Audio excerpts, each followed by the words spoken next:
Hello, everyone. Welcome to another Professionally Unprofessional podcast. I'm joined by my good friends Reese and Elliot. Hello, everyone. You're never going to see anyone aside from us on this show. I promise you that. Well, they can't even see us because there's no visual. No, I will say in February we're going to do a Elden Ring 1 year on podcast, and Ren has agreed to join us for that one. Oh, nice. Hey, we're getting a guest star. A guest star who is someone we already have in another podcast. So, I want to start, speaking of Ren, actually, and our other podcast, I want to start this thing by, if you've read the description of The Last Anime Amigos, I want to apologise for why the video version still isn't out. I worked for loads of free time last week trying to get it to work. It just wasn't happening.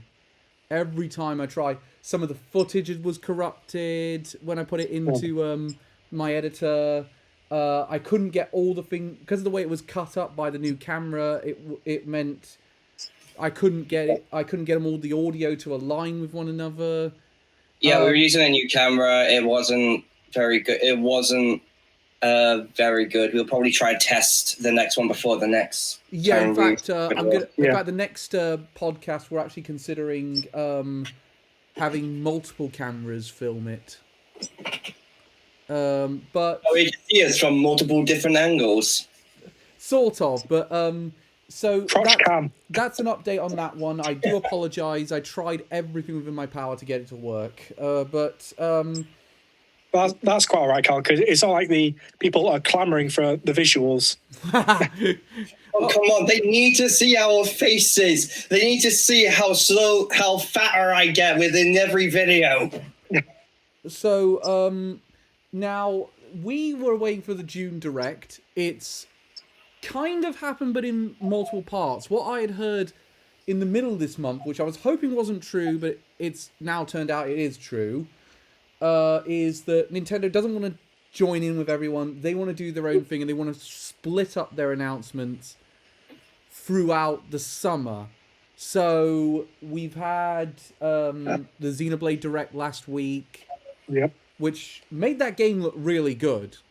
Oh, definitely, yeah. Really impressed. I'm very impressed by what Xenoblade Chronicles 3 looks like. I haven't seen it, but I'm not really one to watch like individual game directs.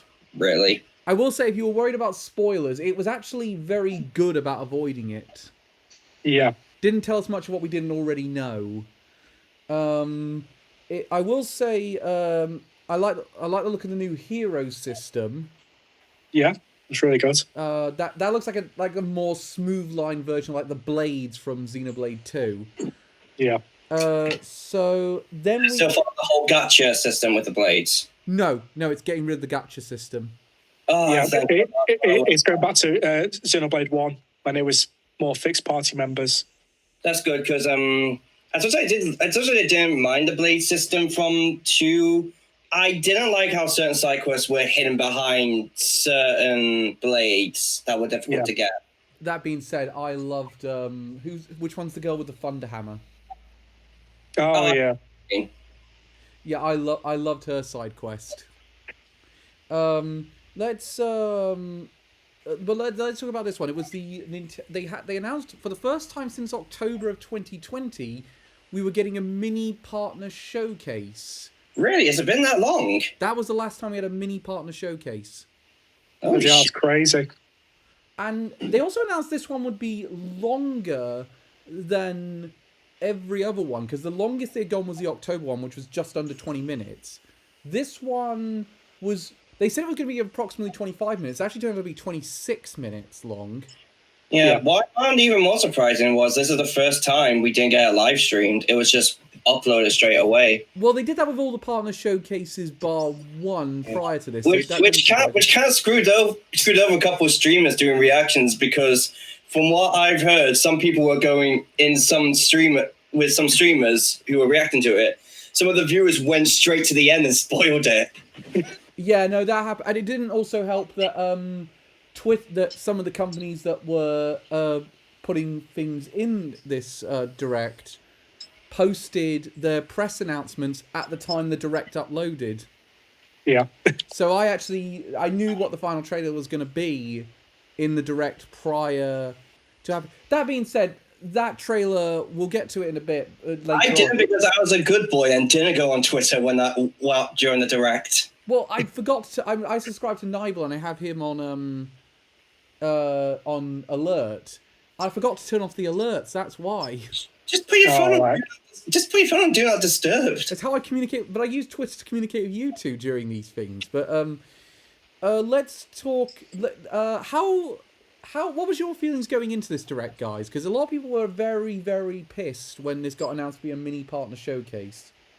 I wasn't upset, but I was a little disappointed because I feel like we were just because we were expecting a full-blown Direct, and it just ended up being a partner showcase. Mostly because of, again, E3 season. I'm quite similar. I was just very apprehensive going into it because we're pretty much halfway through the year now, and there's still a lot of things that needed release dates.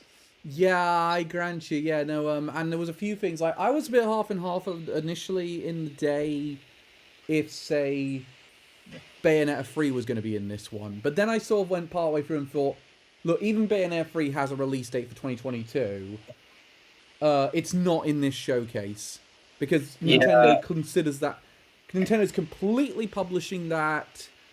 And yeah, so I don't think... Yeah, in which case, I don't think Bayonetta 3 will really work in a partner showcase. Which, I mean, we're going to talk about Bayonetta 3 after we're done with the showcase, because we have a few things to discuss. That's obviously going to have a discussion point past this. But we'll get we'll get started with this thing. I mean, actually, before we go into it, I did actually think at the time, unlike 2020, the lineup was very stacked for this year. It's not as if we needed huge announcements. Like, Nintendo could go a bit longer with some of this stuff. There was only really 2 games that we definitely knew. There's only like 2 or 3 games we definitely knew about that needed new release dates. Which I believe we got one of them, right? Yeah, we got one of those in this. Yeah, and even then, it's not a Nintendo published game. So I thought there was potential for something really good here. So the first trailer was extended trailer for Monster Hunter Rise Sunbreak. Coming out tomorrow. Yeah. It also talked about some of the updates we can expect in the coming months. Which, the Monster Hunter team is really good about letting you know this is what to expect in the coming months with their games. Yeah, they always have been. They've always done, like, loads of free content for at least 1 year afterwards the game launches. So... what exactly was the free content in this it's the same with Capcom with Monster Hunter, because a lot of the stuff that they just add in as free updates that most companies will probably put in as pay for DLC. Yeah. And just from my alerts, the early review scores are in for Monster Hunter Rise Sunbreak, actually. VG247 5 out of 5, Mako Reactor gave it 10, GameBeat 4.5, Dexter 5, Dextaro 9.5, RPG Site 9, The Sixth Axis 9, Game Informer 7.75, and IGN gave it 7. It's got no current Metacritic average yet. Yeah. But those are promising review scores. Yeah, definitely. I think, though, it's more Monster Hunter Rise, and Monster Hunter Rise, I think I can safely say now, is my favourite Monster Hunter game. Yeah, same. I mean, I say it's easily mine, but that's just because it's the one Monster Hunter game I've played for more than like 3 hours. No, but me and the Civ guys, they constantly suggest Monster Hunter World is better, and I'm saying it just isn't.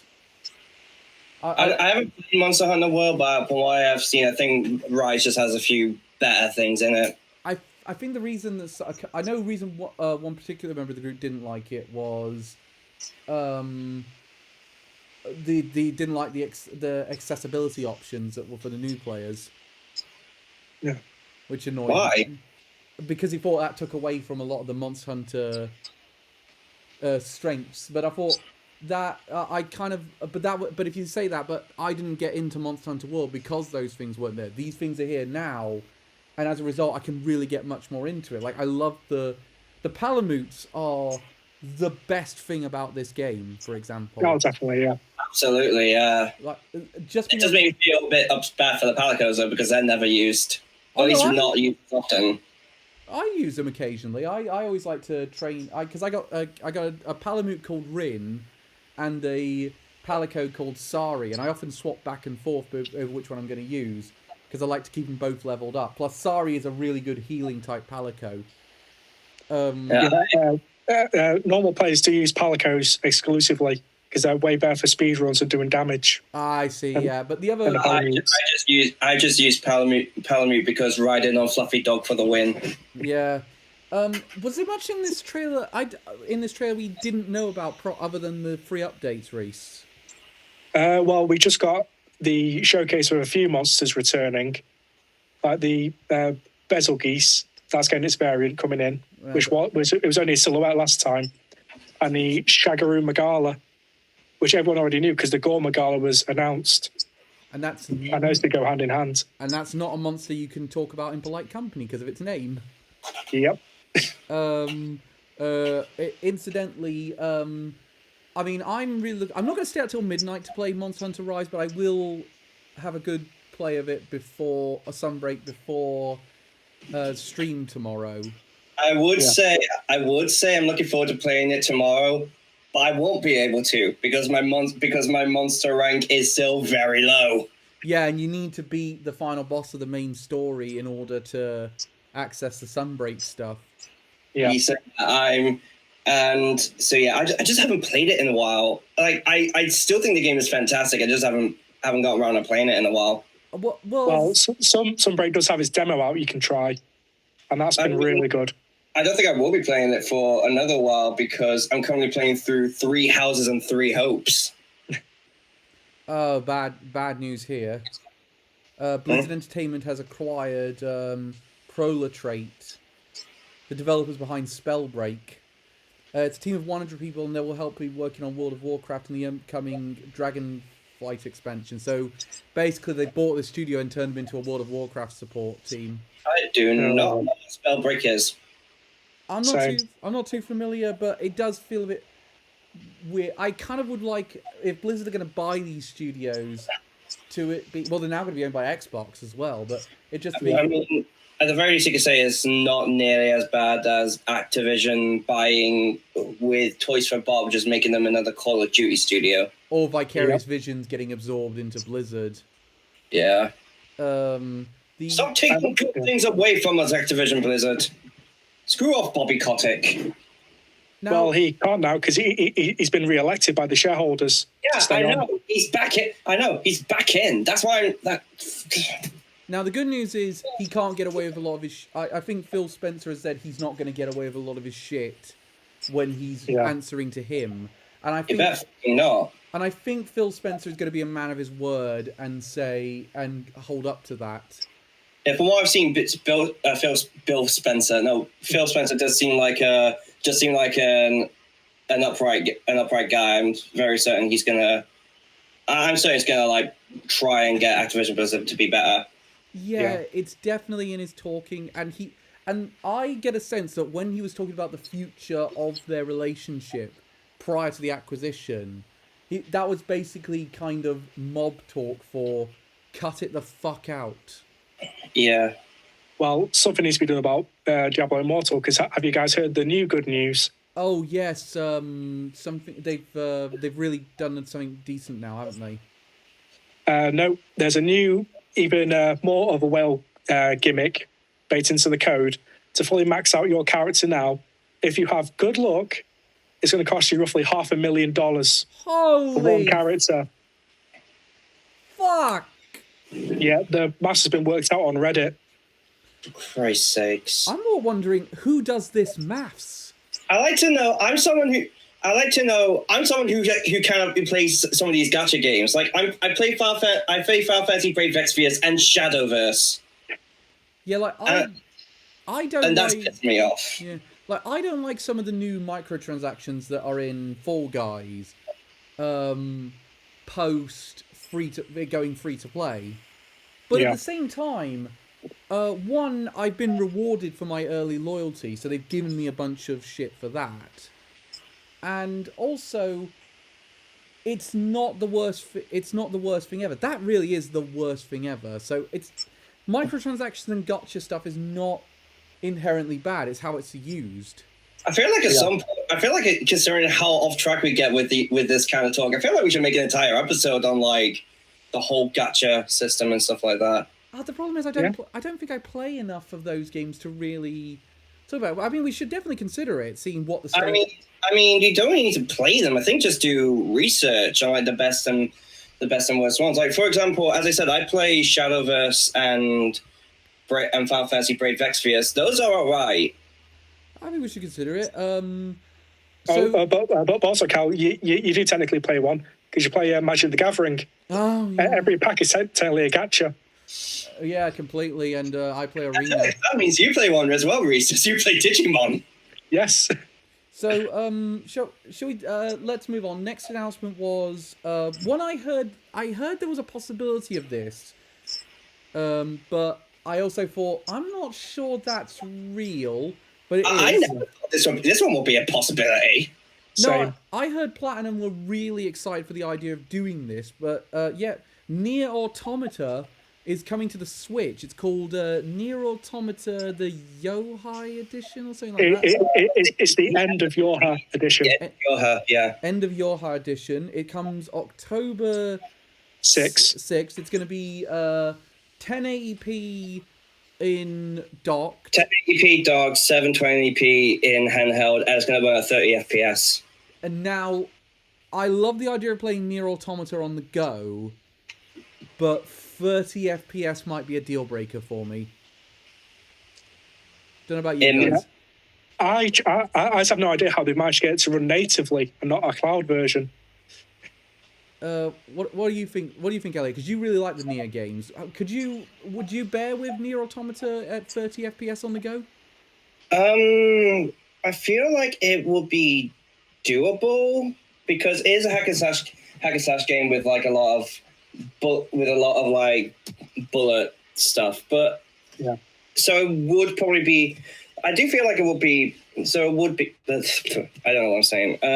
So it would probably be a bit tougher. I would probably say it would be it would definitely be better to play on the PS4 or Xbox One.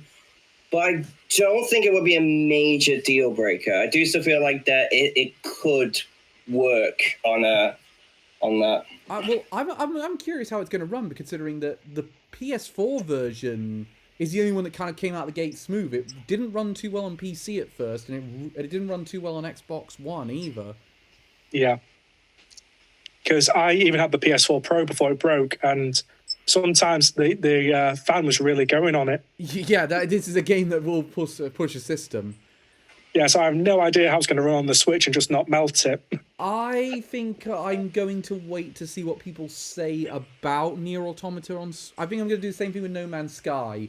See how people say it runs on the Switch, and then make up my mind on it. I mean, I'll probably get, as you said, I really like the Nier game, so I might get to see how it runs. And I always have the PS4 version if I need to go back to that. Well, that's the thing that I find interesting, because I play going back to Fall Guys. I play that on the Switch on the go because that's 30 FPS compared to playing the PlayStation version, which is 60, and you really notice the difference going from 30 to 60. Yeah, you do. Like, I told you guys this before. I don't think I told this on the podcast. I cannot play Dark Souls on the Switch because of frame rate. Just because I played a lot of Dark Souls 3 and that runs at 60 FPS, and the frame rate for me in Dark Souls 1 is just way too low. Well, what are your thoughts actually on that note? What are your thoughts on Bloodborne then? Because Bloodborne runs at 30 at the minute. It's not had the upgrade done yet. Yeah, Bloodborne runs fine. Yeah. I'm saying, is it because you haven't had that comparison with Bloodborne of it going to 60 that you find the 30 FPS fine in that instance? Possibly, but at the same time, I don't even know if Dark Souls on the Switch even runs at 30 FPS, because it is surprisingly very low. Next game was it's a game I love the title. I love the title of this. Hello, Alfie. Laurel, Reese's dog is now entered the chat. Hey, Lorelei and the so laser. Alfie. Hello, Alfie. Lorelei and the Laser Eye sounds like a name of a B movie that would have a Bruce Campbell cameo in it. I get what you mean. It to me it does sound like the weirdest anime ever. And, It sounds like a sci-fi film from the 50s. I will. The thing about this is, it comes out in 2023. I felt like this was one where the visual style makes it look like it's quite hard to play. Yeah. The visuals do look very good, though. They do, yeah, but I'm also kind of wondering, what is this game gonna play like? Well, they said it was a puzzle game, so yeah, I'm a bit intrigued by it. Yeah, me and puzzle games don't get along well. Well, all I'm saying is that if no one in the characters actually has eyes that can shoot laser beams, I'll be very disappointed. I will say, that was the last time I think that was the last time for a while I was underwhelmed by an announcement, because the next few announcements all were just hook it into my veins like announcements. And starting with Super Bomberman R2. Isn't that game a bit mixed? No, I've been playing Super Bomberman R online quite a bit, and the servers are about to shut down this year for that. So there's a reason for the sequel then. That's why that's why, and now we know why. It's because they've got this sequel on the way. It's going to have the 60-player online multiplayer, and all I can say is thank fuck for that, because I genuinely thought Konami was just going to shut the thing down without anything else to replace it. So it's going to be another PT situation. I really thought it was going to be a PT situation, but there is another one. But Super Bomberman R2, it's coming. I'm really looking. I know the original Bomberman R was rather mixed, but if it's just to keep the online multiplayer going, that's great, and it means we get a good single player. We could potentially get a good single player game with it. I mean, it's weird to think, because Super Bomberman R was a launch title for the Switch, and yet we get them 5 years later. Well, it'll be 6 because it's coming out in 2023. Oh yeah, good point. And I imagine this is the middle of 2023. I think this is a game that's about. This is either an early 2023 release to make up for the servers getting shut down, or it's a middle of 2023. I think. In other words, before or after Breath of the Wild 2. I'm going to say they're going to recreate the beginning of the Switch and say it's around the same time of Breath of the Wild 2. Oh, that's risky. Yeah, no, I get a sense Nintendo might be having a March that's exactly like the very first year the March was on the calendar. Breath of the Wild 2 and Bomberman R2. That would be so weird. Well, let's just hope that the online runs good, because we know what Nintendo's track record is like. No, I've been playing Super Bomberman R. I think it has crossplay actually, on the online one. It runs brilliantly. I've played a bunch of it with the EP squad on Good Vibes Gaming, and it ran perfectly fine with like 12 or 14 of us playing. Oh wow, that's good. And I think Nintendo's online has honestly gotten better, because the last few times I played online, it's run really well. Yeah, I think they are slowly improving it. And what's great is you get all these Konami legacy Bomberman versions. Like there's Snake's Old Man Snake, there's Alucard, there's Richter. So it's basically like a Monkey Ball game that came out. Yeah, where you could play as Kiryu and Morgana. Yeah, exactly. It is very similar to that. And also one character I saw was the mechs from the Zone of the Enders. Yep, they're in it. Game. Jahuti's in there. Yeah, yep. Jahuti and another one. Hey, that is amazing. Okay, next game, I lost my shit for this one. Mega Man as well. Yeah, Mega Man Battle Network Legacy Collection. All 10 games in a double pack. That is fucking brilliant. Yeah. I admit I haven't really played it, but Mega Man Battle Network is a series I've been desperate to get into. Oh, it's great, Elliot. You'll really enjoy it. Yeah, I've seen it like more than any other Mega Man series, like even more than like the original or X. I really want to get into Battle Network. It's kind of like the Mega Man Fire Emblem, wouldn't you say, Reese? Yeah, it's pretty much Mega Man meets sort of like what's that Kingdom Hearts game with the cards? Chain of Memories. Chain of Memories. Yeah, it's basically that meets Mega Man for the combat. What wasn't the GameCube game put in this collection as well? I didn't take a look at it quite properly, but I think they are putting the GameCube game in as well as the Game Boy Advance ones. Give me a sec. I'll check now. Pretty sure. It just says Mega Man Battle Network 1, 2, 3 blue, 3 white, 4 red sun, 4 blue moon, 5. Both 5 games and both 6 games. Oh yeah, so no, you haven't put the GameCube game, which is network transmission. On there, but, which game is the one that's the turn-based RPG? I think that is network transmission. I'm not sure, but there are. That's all covered. So they covered most of the Game Boy. They covered the Game Boy Advance games, which is great. Although it does, I mean, it is a shame that those will not come to Game Boy Advance NSO whenever that launches. But, yeah. I mean, I can play it. At the very least, means that we're able to play it outside of the NSO. Yeah, so if you lose internet or you're in a dodgy area, you can play them on the go. Yeah. Okay, so I'm noting that down about. Also, all the other games are in collections. It wouldn't make much sense for this to exclusively be on NSO. It does seem now like they've got all the Mega Man collections in Legacy collections now. Because we've had the Mega Man Legacy collection, we've had the X Legacy collection, we've had the Zero Legacy collection, and we're now about to have the Battle Network Legacy collection. I think the only one that hasn't had a collection is the Mega Man Legends games. No, it's also there's that one Star Force game. Mega Man. Oh yeah, Star Force. Is that a series or is that is there multiple of those or is there just one of those? I know there's at least one, but I think there could be a second one. But that's a direct sequel to Mega Man Battle Network. That might have been the Oh, is Elliot gone? Going. RPG. I was thinking of. Give me a sec. There is Mega Man. I'll actually, but I am surprised that if Capcom wouldn't do Mega Man Legends 1 and 2.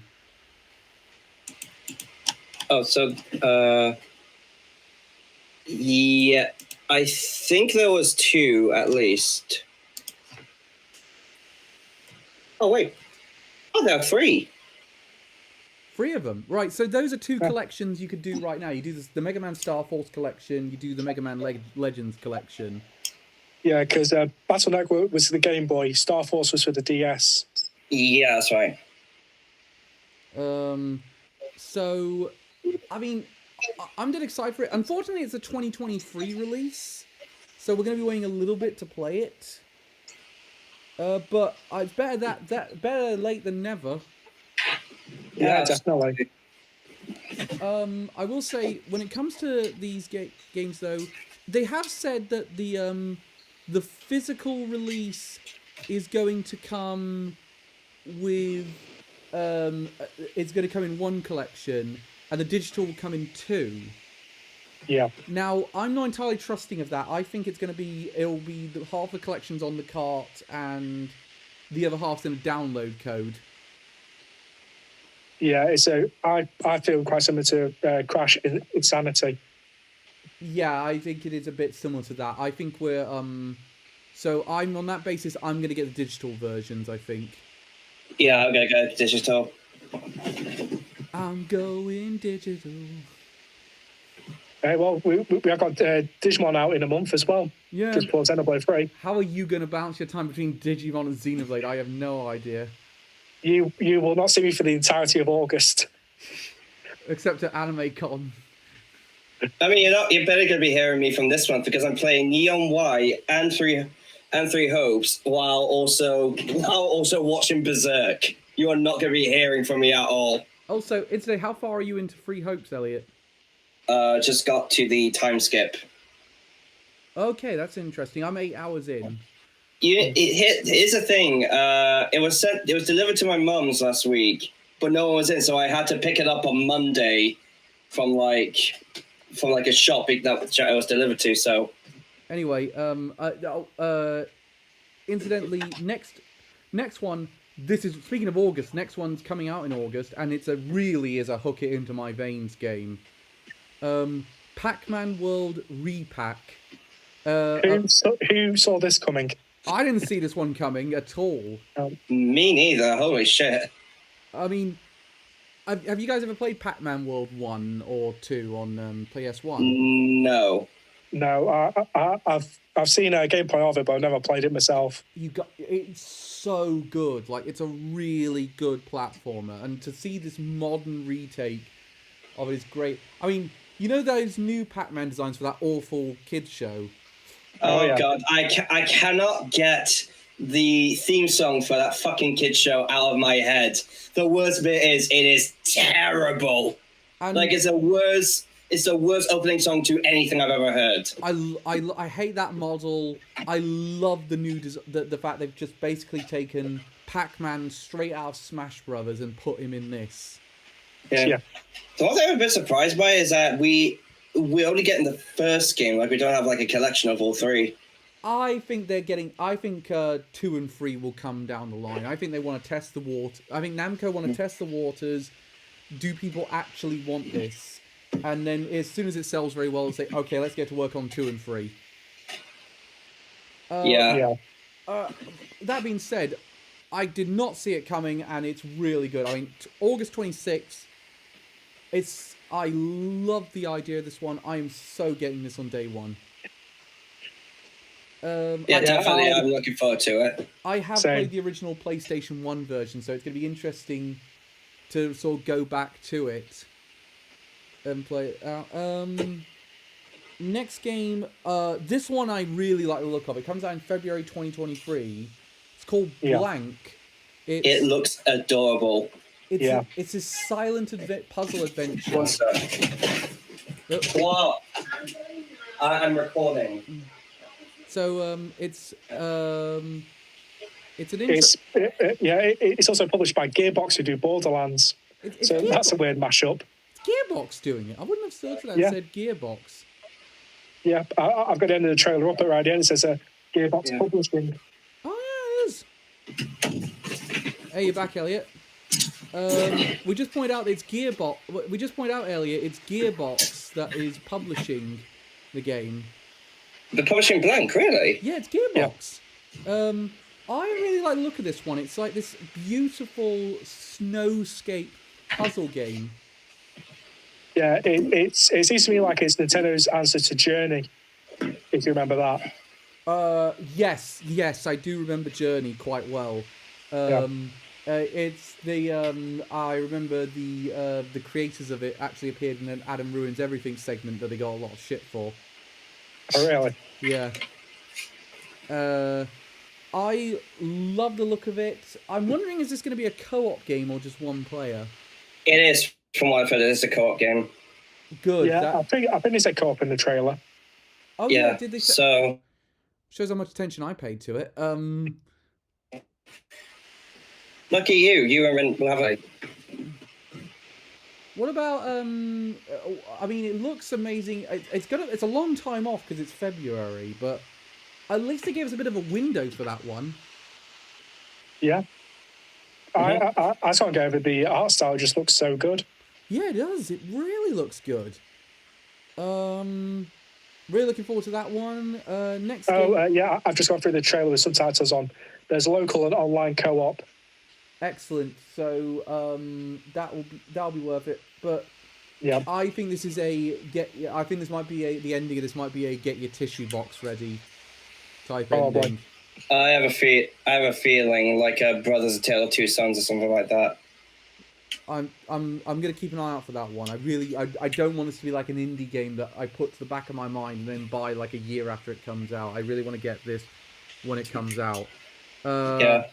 Next game on the list was I'd heard rumblings that a trademark had been done about this, but it's been confirmed later this year we're getting Return to Monkey Island. I heard about this mostly because Yahtzee Crucial did a video on it. I mean, it looks fantastic. Like, I thought initially this was a remake of Secret of Monkey Island. It's a full-on sequel. Yeah. What do you guys think of it? Have you guys played much Monkey Island? I have not. I haven't played any Monkey Island games. I quite like point-and-click games, so it's right up my alley. I think this is going to suit the Switch quite well. I'm looking forward to playing Return to Monkey Island. I mean, the only point-and-click game I've really ever played is Grim Fandango. I got one on the Wii, The Adventures of Zack and Wiki. Oh, yeah, I know that one. I remember that one. I also got on my laptop... I've played quite a few. I played Broken Sword, Secret Files Tunguska. If you can put up with really bad dialogue, that one's great. And God, don't. I've heard horror stories about the goat puzzle with Broken Sword.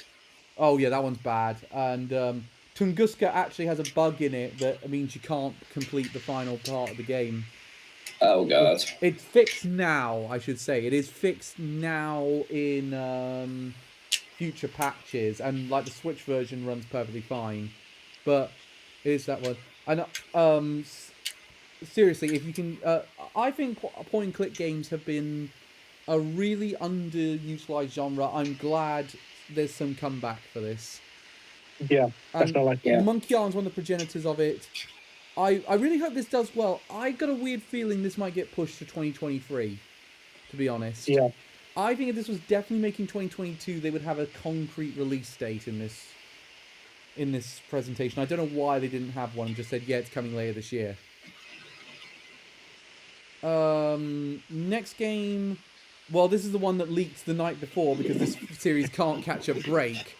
Mario plus Rabbids Sparks of Hope got shown again. It's coming out October 20th. They advertised some of the extended gameplay for it, including the fact that there's a little more real-time stuff going in. There's a lot more environmental combat involved, and Bowser is going to be a playable character in it. Yep, Yeah, so I'll be holy using shit. him a lot. It's announced it's definitely coming October 20th. There's a gold version of it that gives you more stuff because Ubisoft. Of course. And they also announced there's a presentation on... Well, the day we recorded this, like a couple of hours afterwards, there's going to be a presentation that goes a bit more in detail about the game. I think the I think the gold edition is just as it comes with a season pass. Which is I mean, oh god, that's kind of annoying. But it's nice to see they're trying to expand it a little bit. What do you guys think of Mario and Rabbids Sparks of Hope now that we've seen a bit more of it? It looks pretty good, yeah. Yeah, it's definitely a step up from the original. To me, Mario plus Rabbids to me wasn't one that I fell in love with when I got it. I liked it, but I didn't love it. In fact, if anything, I think I kind of preferred the... One of my favourite parts of that game was the Donkey Kong expansion. Because it had those great remixes of Donkey Kong's country songs. Well, obviously it has Conky Donk in it. Oh, what do you yes. expect? The Cranky Kong version of the Rabbids. The next... But that looks great. That looks great. I think it visually looks great. They've obviously... I still love Rabbid Rosalina. Yeah. Really hope the real one makes it into the game since they are going space-themed with this one. I imagine she'll probably be like the final villain, brainwashed or something. Yeah. It looks like they're going down, like, taking a lot of inspiration from Mario Galaxy, which I was a bit surprised by. I was thinking they'd go more like Odyssey with it. Not too surprised with that. I will say that nothing in this game I'll be able to outdo the opera-singing Ghost Rabbid from the last one. Absolutely not. That was the best part of the game, It's without a me, doubt. let's go, the only words you know. Those are great. October 20th, though, great timing for this one. That's a good release date for that time of year. Comes in between Splatoon and Pokemon. I think that'll do quite well in sales. But Calvin, everyone will be too busy playing Forspoken. Oh yeah, Forspoken's out that month. And possibly God of War, but no, God of War's November. I'm pretty sure God of War's November. This will go in poorly aged things soon, probably. The next game was a shadow drop. It's called Little Noah. It's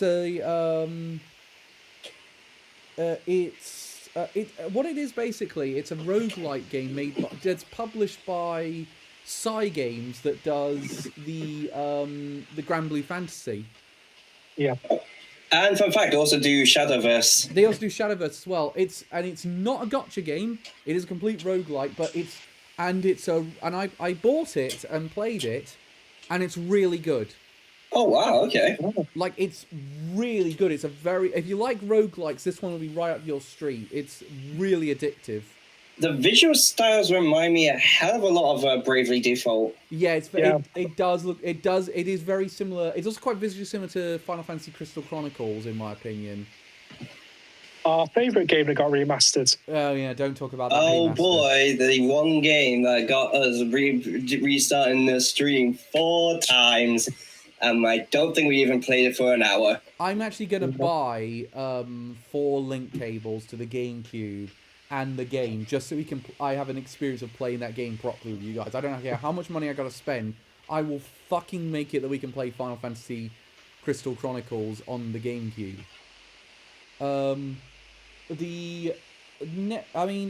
It's really cool. Are you guys what did you guys think when you saw this one? Yeah, I thought it looked like a cute 2D platformer. I thought it looked alright. I just wait to hear what other people think about it before I get it. I will say, as a roguelite, it's pretty good. It works very well in my opinion. Although I'm gonna say this much, I did buy all the shadow drops in this presentation. I did buy all of them and I checked them out. So I will be going into my thoughts on a couple more games in this. Then there was a sort of like rail simulator game called Railgrade. Comes out in 2023. Yeah. This didn't look like much of anything to me. This one felt the most like this got paid to be in here. Yeah, it's just like another train sim, like all the old ones we have already. What do you think, Elliot? Just don't really think of anything about it, really. Honestly, I completely even forgot about it. Now the next one surprised me. It's RPG Time Legend of Right. I have not seen this game since the E3 Xbox show in 2019. Wait, this was shown off then? Yeah, this was in the 2019 Xbox show in E3. Oh shit, I didn't realise. I completely forgot. This is what happens when I remember because Scott the Woz talked about it and he said it looked like it'd be difficult to see where you are on control, but looks all right. I mean, to me, it suits being on the. So obviously, we know since it was in the Xbox show, it's a multi-plat. At the same time, I think in all fairness, I think we all forgot about it because we got that very first Elden Ring teaser. And we had this, and I know we laugh about it now, but we had Keanu Reeves doing the whole. You're breathtaking, yeah. It was just that was a very stacked Xbox show. I think that's why we kind of forgot about that one. Yeah. I will say though, it looks all right, but I'm kind of wondering how does this play because I still don't have a good idea of how this one plays. From my guess, it seems like an RPG/puzzle game almost. Oh god, what do you think? What do you guys think of the visual style of this game? Stylistically, it looks great. Really, more than anything. Really, I love the whole idea. Like this is just a kid doodling in class because they're bored. So they didn't really give a release window for that one, from what I could gather. What does it say on the thing? Like release window? August 18th. Oh, they gave it a date. Oh, I missed that. Yeah. August 18th. I can. I might check this one out. I think this might be one I want to wait and see people say this is how it plays, and then I'll know is it up my alley or not. Yeah. I'm probably gonna get it. Looks cool. Looks cool. Looks cute. Next game. The big one for Cal. Yeah, big one for me. Sonic Frontiers got a new trailer. They showed off a bit more of how it plays, and they showed off the I think they call it the cyberspace levels, where you go into like more traditional Sonic levels within the open world. Yeah. Now that part really reinvigorated my real enjoyment for this game coming up, because it looks like it's going to go through the idea of basically a more traditional Sonic at times. But how do you guys think of Sonic Frontiers now, the way Nintendo's made this game look the best out of anyone that's shown it this month? Yeah, it definitely looks a lot better. I'm just wondering, though, how barren that open world's going to be. Because outside the cyberspace stuff, it just looks really empty. Yeah, like I know Breath of the Wild, for example, can be quite barren in areas, but there's always stuff to do. I will say, If you go far enough. I've seen a lot of gameplay outside the IGN stuff. I've seen a bunch of gameplay extra on it, and it doesn't look like the world's that barren when you look at those ones. It definitely looks like there's a lot more to do, there's a lot more to try out, there's a lot more secrets to find. Honestly, it's kind of I'm wondering how it's going to perform on the Switch, considering it's not as powerful as the PlayStation and Xbox. From what I have seen, it does look a little rougher on the Switch. I think I'm just going to stick with the PS5 version when I get it. What about you, Reese? Same. I imagine it'll be locked to 30, but even then it'll have some big drops, I think.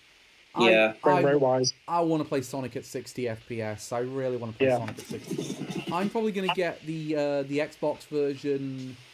I'm not sure. I'm probably going to get the PlayStation 5 version because I will probably want to stream this later this year. But I mean, it's coming out at a good time because Sonic Origins just came out, and that's a really great collection of games. You're probably the only person who thinks that. I've not got it. I've run into like very few glitches. I ran into one that crashed my PlayStation annoyingly. But that's about it. But still, you're saying you've run into glitches in Sonic the Hedgehog. No, I was in the menu that I ran to. I wanted to look on the times or something, and it's when you select the time thing, it just crashed my entire thing. I had to do a forced reset of my PlayStation. Yeah, it's still not great. Yeah, that's not great. But that's the only time I've run into it. The gameplay-wise, it functions great. I don't understand why people have had problems with the gameplay because gameplay functions great. Well, at least it's not as bad as Sonic Colors Remastered. Yeah, no, Sonic Colors Remastered was way worse, but even then, I think I was Scott the was on this one. I think that was a bit overblown. I think both of these cases, it was a bit overblown on how much they really affect it. And also, I played it on handheld on the OLED screen. These games look so good in widescreen. Oh, really? Yeah. Like, I'm not sure I can go back to playing Sonic 2 in 4:3. So, for the aspect ratio, is it just 4:3 but stretched out? Or do you just see actual more of the screen you couldn't do before? I think it's kind of more 4:3 but stretched out, but they've done a very good job of not making you feel like this is a stretched out 4:3. That's good then. It looks really good. The only thing I'll say is story mode's a bit of a weird one because I don't feel like these games are meant to be played from start to finish. But the thing I really love about it is anniversary mode lets you retry, spend coins that act like your extra lives. You don't have lives in anniversary mode, but it lets you retry special stages, and that is a fucking godsend. For the first time ever, I've managed to get Supersonic in Sonic 3 as a result. Really? Yeah. And I got him by Hydro City Zone. Don't you mean Hydrocity? I don't know. I've been playing it for 20 years. I still don't fucking know. I think probably one thing that people are just a bit pissed off by it is it's another fucking release of Sonic the Hedgehog. We have like 3 versions of that on Switch now. Yeah, but we also... I'm glad that we have more access to Sonic CD and especially Sonic 3 and Knuckles, which is such a great game. Less said about the music. They replaced the Michael Jackson music with the better. Yeah. I mean, I don't like Michael Jackson, but he did compose good music for that soundtrack. True. Sonic Frontiers, they still don't have a release date for Sonic Frontiers, and I thought, what the hell is going on? You are clearly launching this in November. What's the release date? You must have one in mind by now. Yeah, it still just says at the end, available this holiday. Well, which holiday? Is it Christmas or is it Halloween? Well, they said, it could be any holiday. Well, what they mean by that is October, November. That's when they plan to release it. But I kind of think they must have a release date by now. When are they going to actually show off this release date? Because there's been so many opportunities where I thought, this is when you show off the release date. Yeah, definitely. I still have confidence Sonic Frontiers is going to be a really good game. I'm going into it saying it'll be an okay game. I think it's going to be okay. I'm a bit mixed on what I've seen on it, honestly. I think I don't think this will be a disaster. For example, this is probably going to sound really bad, but I think I'm going to like it more than Sonic Lost World. Yeah. At the same time, what do you expect? It's fucking Sonic Lost World. Yeah, I'm surprised how many people like Sonic Lost World. To me, I was just like, really? It's not that good. I mean, it's fine, but... Do we know if it's coming to Xbox as well, or just PS5 and Switch? PS5, Xbox, Switch, Steam, and Epic Game Store. Oh wow, the two titans, Epic Game Store versus Steam. Who is gonna win? Steam. But it does mean you'll get 2 chances to play it on the go because it will be Steam Deck compatible. Next game, I was so surprised that someone wanted to make a sequel for this. Disney Dreamlight Valley. It's a sequel to that 3DS game that got ported to Switch like a year ago. That's the I had not even heard of the original. It's that one that's like it's a Disney version of Animal Crossing. Scott the Woz talked about it in his. Oh, that one. Yeah, I know the one you mean. Yeah, this is a sequel to that. Why does this exist? I do not get this. Yeah, I have no idea. This looks really bad. But Calvin, have you not heard the mob of all the fans of this game? All 2 of those fans are so excited that this game is coming out. Oh, it's gonna be the game of the year, the best thing since Barbie Dream Horse Adventures. Let's go, boys. I forgot that was a thing. Do you want to know the best thing, though? What? It's not even being released September 6th. It's early access September 6th. Yeah, it is. It's early access.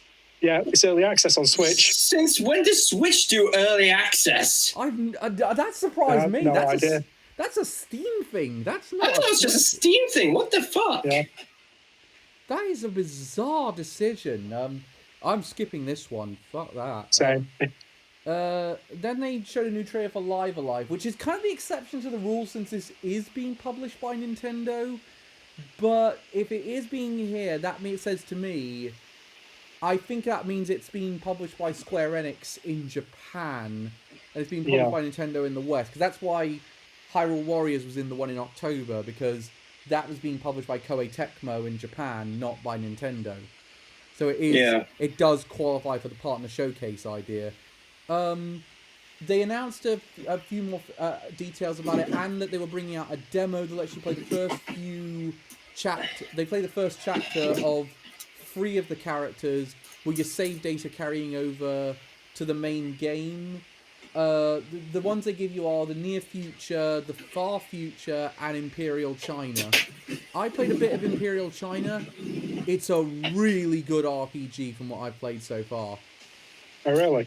Yeah, it looks beautiful because it's in that HD 2D engine that we got with Octopath and with Triangle Strategy, and we're going to get it again with the upcoming Dragon Quest III HD 2D game. I will say I'm really excited to play it. I'm going to play a bit more of the demo over the next until the game comes out. What are you guys' thoughts on Live Alive at this point? I think it looks really good. Sales before, it looks good. I feel like, though, this is going to tank in sales because I think everyone's going to just be so wanting to get Xenoblade 3. Probably. Like, there's a week separating them. And also Digimon Survive as well. Yeah. I feel like the fans of those 2 will be like... I feel like both do have like quite separate fan bases. Like you have the Xenoblade fans, you have the Square fans. So I'm pretty sure it'll be okay. I think it'll do quite well in sales, but I don't think it will do as well. I think the move from I'm gonna talk a little bit about Nintendo's schedule, but I'm now starting to think maybe Xenoblade should have stayed in September rather than move to late September rather than move. Counterpoint: Splatoon 3. Yeah, but I still think you could have had Splatoon 3 and Xenoblade in the same month. I'm not entirely convinced. We'll come to that at the end. But next game was they did a bit of a scissor reel. They had things like Fire Emblem, Doimon's getting a farming sim game. They showed another trailer for Fire Emblem Warriors 3 Hopes, which is really good. They showed a few things. The most notable thing after that was Minecraft Legends got a new trailer. Yeah. Didn't really show us anything we didn't see at the Xbox showcase. Yeah. It's all stuff we've seen before. This was a bit of a weird inclusion in the Direct, I think. I think you could have cut this one.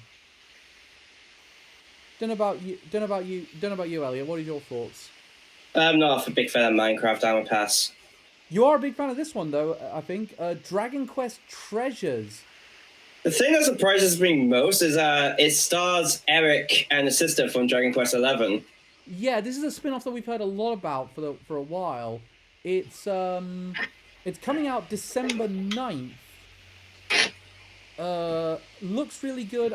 I'm keen to try this one out. I think this will be a nice palate cleanser after Pokemon. Yeah. I mean, it seems interesting. I'll say that much. Next trailer, No Man's Sky has a release date of October 7th. We already kind of knew that one because that was posted on Twitter a couple of days beforehand. It didn't really tell us much we didn't already know. I'm glad No Man's Sky is coming to Switch, but I'm going to wait for other people to play it before I decide if I'm jumping on board. Same. Yeah. Then there was a game called Captain Velvet, which I don't know what this is. Yeah. Yeah, I'm really not sure. That was a bizarre choice to put in this thing, so skip that one. But now we have one of the biggest announcements. I'm looking through it now. It looks like a fucking kids mobile game. Yeah, I'll agree on that one. Next one was another shadow drop. Portal Portal 1 and Portal 2 shadow dropped on the Switch. I'm amazed you can get both of them for $13.49. I'm surprised that was a shadow drop. Like, you know how big of a fan base the Portal fan base is. In case anyone's worried, I did buy them. They function great on Switch. Yeah, I got them as well. Same. I felt like I had to. Yeah, it's just so weird though, with games that you just associate so much with Valve coming to the Switch. And the funny thing is, it's been announced. It was revealed today that a modder managed to get Half-Life 2 running on Switch through that. Yes, that was bizarre. He couldn't quite get it to fully work, but he did manage it, and that is bizarre. They left the code in there. It is mad, yeah. I'm like, sir, shouldn't we take this out? Nah, they'll never find it. I'm really glad Portal 1 and 2 are here. They're great. They're great pick up and play games. I think they're going to suit the Switch brilliantly. Definitely, yeah. Absolutely, yeah. We'll have to try the co-op out. Well, I definitely will at some point. Yeah. This next one, Harvestella. It's a game by Square Enix. Comes November 4th. It's sort of like a high fantasy farm simulating game with a bit of an edge to it. It looks quite good from what I can see of it. I know a lot of people said they didn't like the look of this one. I did like the look of this one. Yeah, same. I did. It looks interesting. I can't think of anything really wrong with this one. It looks pretty good. I'm willing to give it a try. Yeah, it's got a very distinct art style, and the environments look gorgeous. It's yeah. It looks like a Stardew Valley meets Final Fantasy almost. Yeah. Yeah, and that new Xenoblade stuff. I'll just send that to the chat. What is it? The collector's edition finally being announced? No, it's another character. It's a caring soldier called Fiona, or Fifi, as she's affectionately known by her fellow colony pals. It's one of the heroes you encounter in Xenophage. Her class is Signifier, where she wields a yard flag like a blade and boosts party's morale. Riveting content. Watch Professional Unprofessional as we react to Nintendo Twitter announcements live on there. I'm loving Xenoblade 3 at the minute. Honestly, Same. It cannot come soon enough. I'm taking my Switch with me to a music festival, so I don't have I have no downtime from it. Well, just make sure you lock that tent when you leave it. Good news is, no, I got a sort of glamping thing going, so I've got a lock for it. Otherwise, I wouldn't take it at all, and I'd just say, yeah, I'm going to be down by a week for Xenoblade.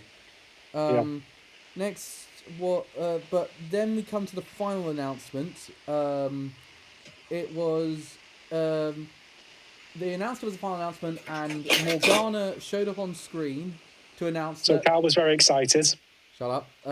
Excuse me, I should be the excited one.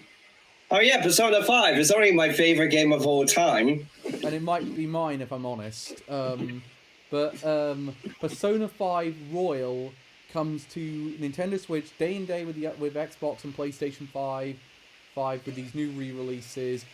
It's coming October 21st, and they also agreed that they would be very nice and bring Persona 4 Golden and Persona 3 Portable to Switch as well.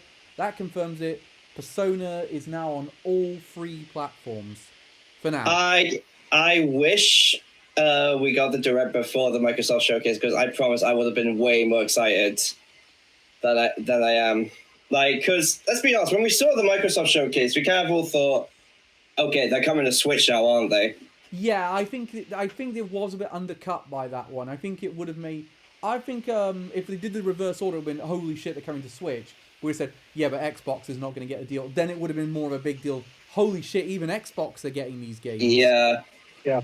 But, I mean, this is cool. They've announced there's a physical version for the PlayStation 5 version. Of course, PlayStation 4 already has a physical version of Persona 5 Raw, but there's a physical version for PlayStation 5 now.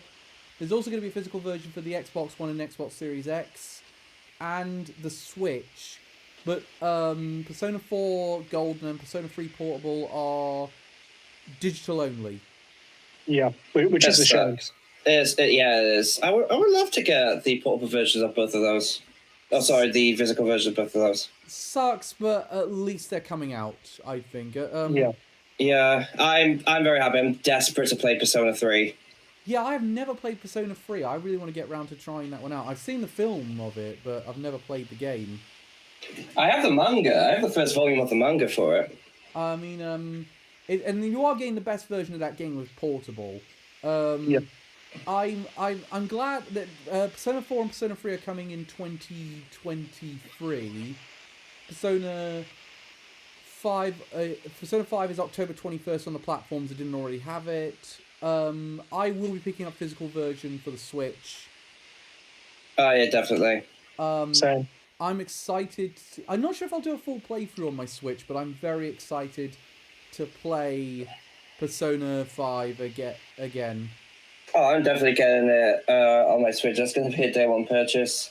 I'll full play it. And of course, it's the Game Pass deal was such a brilliant stroke of genius. I think Atlas have really resurrected this anniversary, and they're going to hit that 1-2 punch probably in September when they say Persona 6 is in development. Yeah. And I'm going to spoil it for everyone now because I truly believe this will be the case. Persona 6 will be a PlayStation 5 exclusive.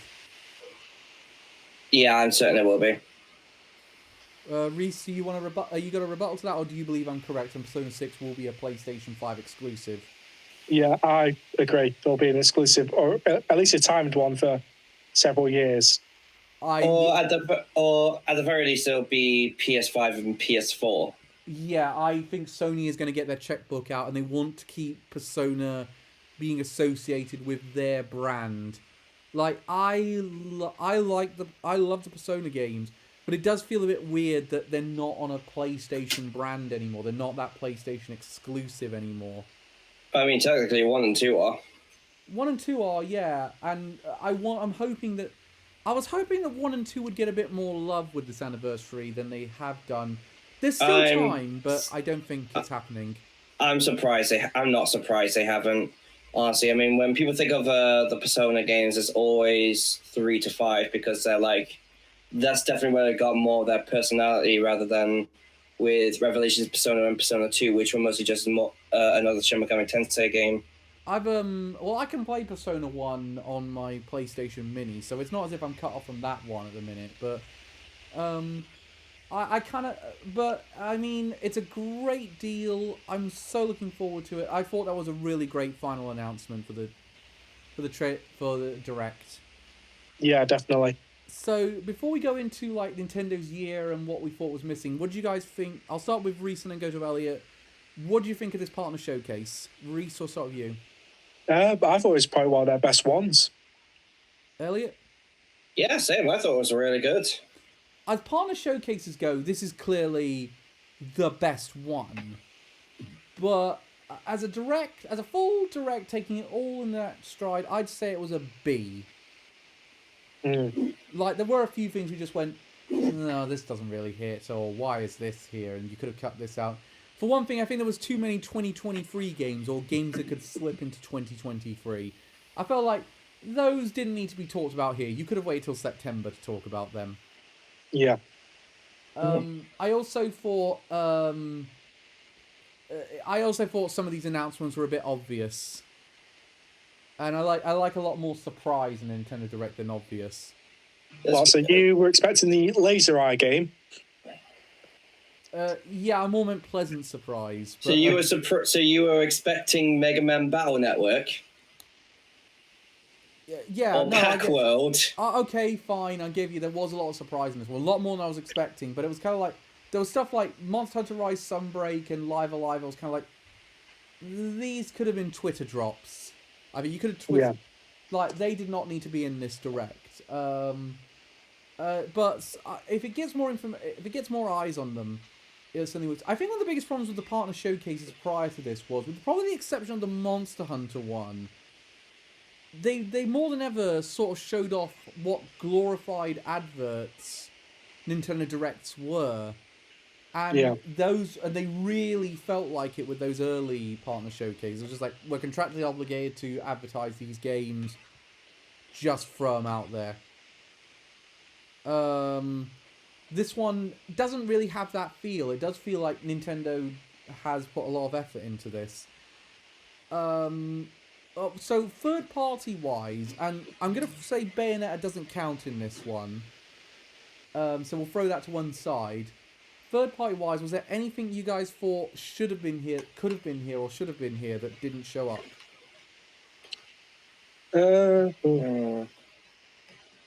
can't think of much. Me neither, really. I have one obvious one. Final Fantasy Pixel remasters on consoles. Yeah, true. I feel like that could have been here. I don't know what Square is doing with that, because I believe there are console. I believe from what I've heard, there are console versions in development. Maybe they're just not far enough along to feel confident to do a trailer on them. No, that might be the case. It might be. Maybe Square's wanted to announce them themselves. Who knows? Yeah, no. I mean, Square's already winning this summer of gaming at the minute. They've had the best announcements. Yeah. Then there, I'm trying to think of a few other things. Oh yes, there's one that accidentally leaked onto the PlayStation Store that I know is coming to Switch, and I'm wondering why Square haven't announced this. Tactics Ogre remake that's coming out. Oh yeah. That was in the Nvidia. That was in the Nvidia leak, and it showed up on the PlayStation Store by accident. Why have they not announced that yet? Like, everyone knows it exists. Why have they not just announced it? Again, maybe they're waiting for their own thing to announce it. Again, yeah, but I don't think Square are going to have another presentation this summer. I think they've got out. I think, but then again, maybe they've got it for like a state of play or something. They're Possibly. the reason that it's not been formally announced is they're under contract with someone. I just can't quite figure out who. So next talk is, I mean, I think we now need to talk about what Nintendo's 2023 is looking like going forward. So we're about to end June and go into July this week. In that time, we're going to have, let's see, we got, July is Live Alive. So let's go with Nintendo published and Nintendo first party games. So we got Live Alive and Xenoblade in July. August is blank at the minute. Nintendo traditionally doesn't release anything in August. They usually leave that to the third party. September is Splatoon 3. October has the Mario plus Rabbids King Sparks of Hope. I know it's Ubisoft, but technically kind of moves into that mold. And November we've got the Pokemon games. Now, let's look at the games first party games that we know need to get release dates, and see if we can try and fit them in. And then we'll go into the rumors. So let's say Advance Wars 1 and 2 Reboot Camp. Where does that fit? Does it come out this year? I think that's just going to be a shadow drop randomly. I think that's going to be quite random. I think that's either going to be quite random, come next year, or it's outright cancelled. Yeah. Again, I don't see it getting cancelled. I don't think it is either. I think it'd be so disrespectful to those developers to say you put everything. Especially considering the game's pretty much done. It's more just like current politics that are stopping it from getting released. Yeah, it's fully finished now because people got early copies and it's fully done. Yeah. I think we're just waiting on Nintendo to say what they want to do with it. I feel like Nintendo's been a bit too cautious with what they're able to do. I think they did the right thing, but at the same time, I think they've been too cautious about it, and I think they need to just put it out there now. I think just drop it on Twitter, say we're releasing this thing, get it done. I think this is going to be digital only though, because my physical copy on Amazon got cancelled. So I'm assuming they have no plans for a physical release. Yeah, which is the same with mine. Mine got cancelled as well. So next one to talk about is Bayonetta 3. Now, does Bayonetta 3 make 2022? At this stage, I'm 50-50 on whether it makes 2022. I don't think it will make 2022. I'm staying optimistic. I was in the thing of it's definitely 2023 until I got a tweet from Nate the Hate after this happened on the stream last night after you left, Elliot, where I posted a thing saying I'm dreading being told at Spawncast this week that Bayonetta is definitely 2023, and he responded back with a gif of 4 saying, "Is it though?" So to me, that says it could still fit in here. I feel like, where would they put Bayonetta? So where do you think Bayonetta 3 fits in the release schedules if it's coming out in 2022? And for the benefit of that, I'd say it's 2022 at this point. I'd probably say between October and December. I think it's late September to early October.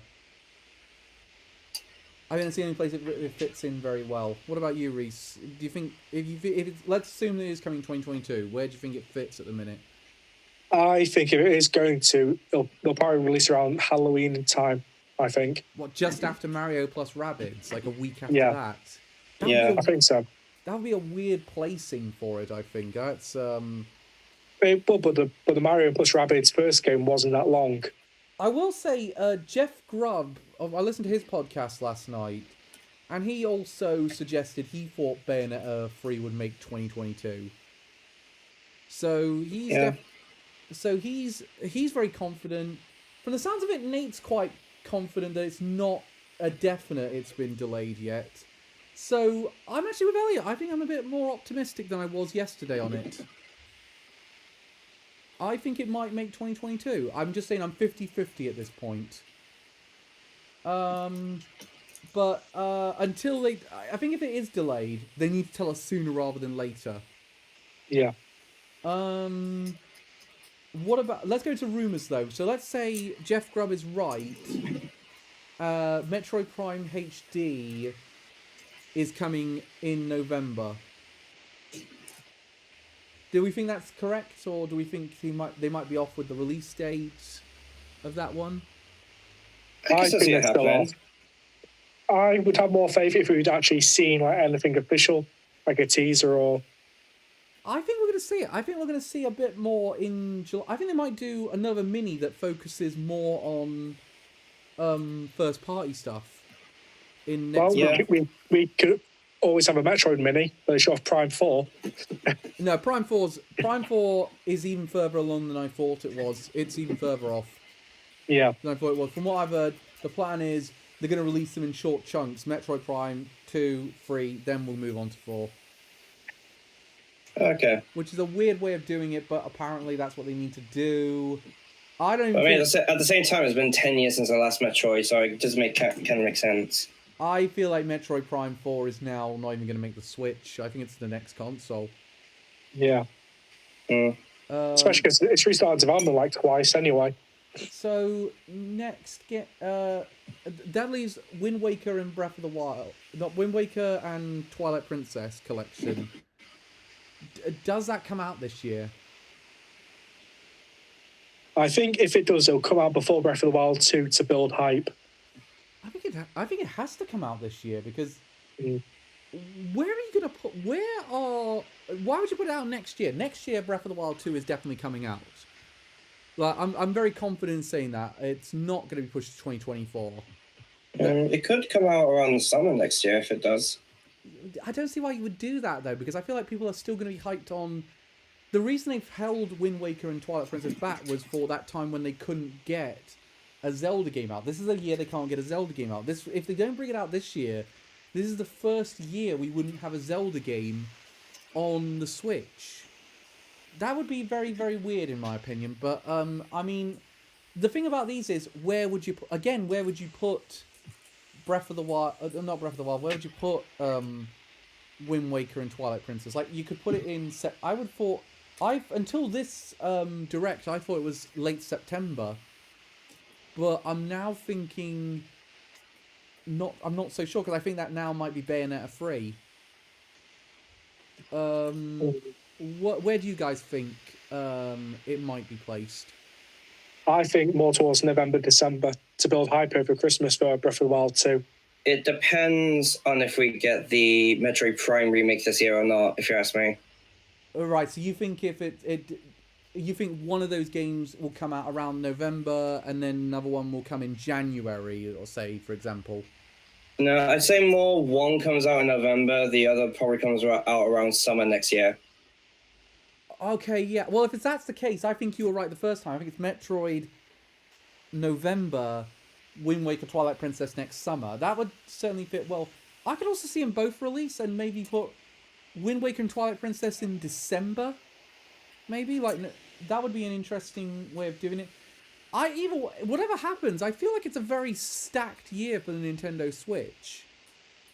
Yeah, definitely. Look at let's say that nothing else. Even if we take what's got coming, we got things like Pac-Man World Repack. We got Xenoblade. We got Persona 5 coming. We have the Mario Rabbids Sparks of Hope, Splatoon 3, a new generation of Pokemon. That's a really good year. It's not a great year yet, but it's a really good year. I think if they can get Bayonetta 3 out, if they can get Bayonetta 3 out, if nothing else, that's a fantastic year for the Switch. I think and if they get Wind Waker, Twilight Princess, and Metroid Prime HD to that list, it'll be phenomenal. Yeah, definitely. Plus, you've also got Digimon Survive, so you can take the visual novel on the go. That's true. So let's look again at the holidays now. I think so. Let's say Xbox doesn't really have anything except really good Game Pass deals. to a certain extent, Persona 5 Royal is their holiday game, if you think about it. Because that's a big deal to sign up for Game Pass around the holiday periods. It's October 21st. So let's say that one. And they've also got the Forza updates and all that business. And Josh Sawyer's game. Hot Wheels coming in. Yeah, that's coming in next month. Let's say... So that's Xbox's holiday. PlayStation's got The Last of Us remake, Forspoken. Oh boy, such excitement. Hear the enthusiasm in my voice. Forspoken, and for the sake of argument, because I do believe this will make 2022, still, God of War Ragnarok. Then you've got, and mark my words, I believe it will make 2022. Until I'm told otherwise, I'm not going to change that prediction.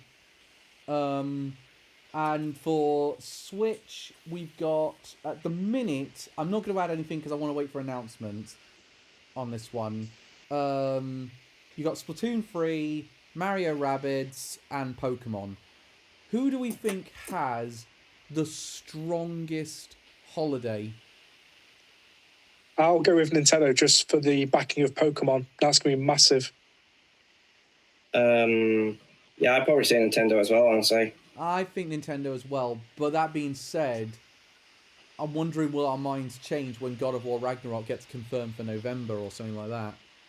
Yeah, the thing is, Sony have high points for Ragnarok, but most of the points are taken off because of Last of Us. Yeah, Last of Us kind of drags that whole thing down. And also, it's going to look really bad if they can't get God of War Ragnarok out.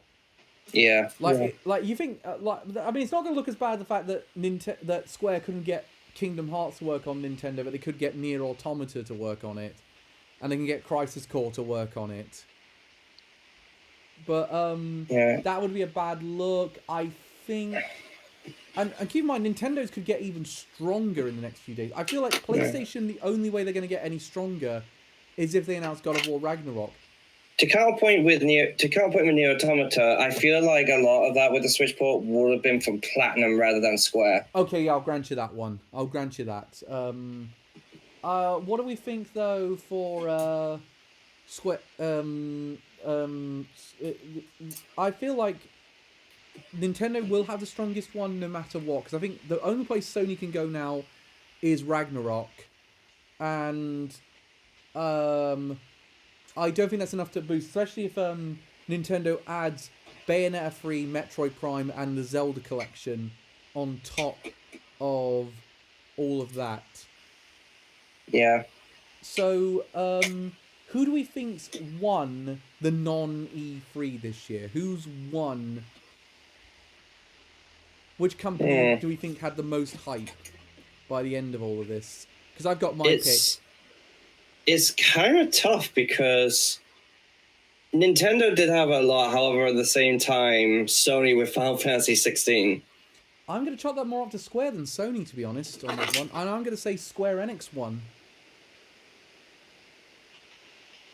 What about you, Reese? Yeah, cut off for a second then. Cal, do you want to repeat what you said? Oh, sorry. Square Enix won, in my opinion. I think Square Enix won the non-E3 of this summer. Oh, I thought you meant of the main three. No, I'd say of all the companies, I'd say Square Enix were just the best. Yeah. Yeah.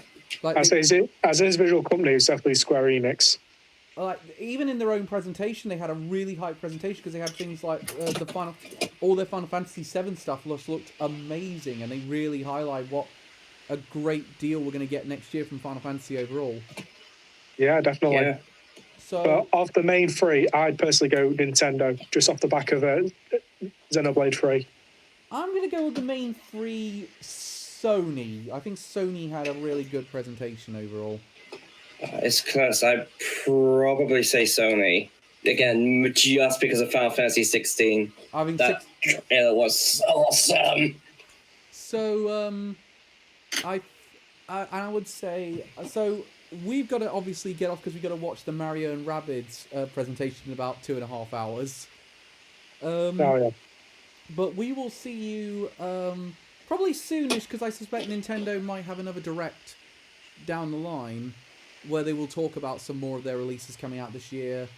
we will, and Anime Amigos will be back next month. We got a very good subject for that one. Do you want to enlighten us? Yes, it's going to be Berserk versus Vinland Saga. Well, hey. So that'll be a good one. Especially after Vinland Saga has its season 2 announced. Yeah, that's my thought. It's Vinland Saga season 2's been announced. Berserk's coming back in the manga, and these two stories. And when I looked at them, I thought these two stories are actually very, very similar in many ways. Yeah, both have amazing 3D CGI animes. Well, the good that news everyone loves. Yeah, the good news is we're ignoring the 3D. Hey, we're talking about the 90s version. Yeah, I know. And yeah, I'm gonna have to binge Berserk, and I may end up having a binge of Vinland Saga as well. At the very least, I'll read the manga. I'm gonna have to give Ren the box set tomorrow for that.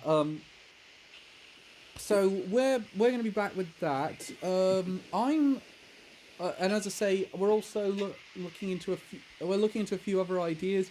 We'll let you know what's going on with that. Thank you very much for tuning in, guys. All right. See you next Goodbye, time. everyone.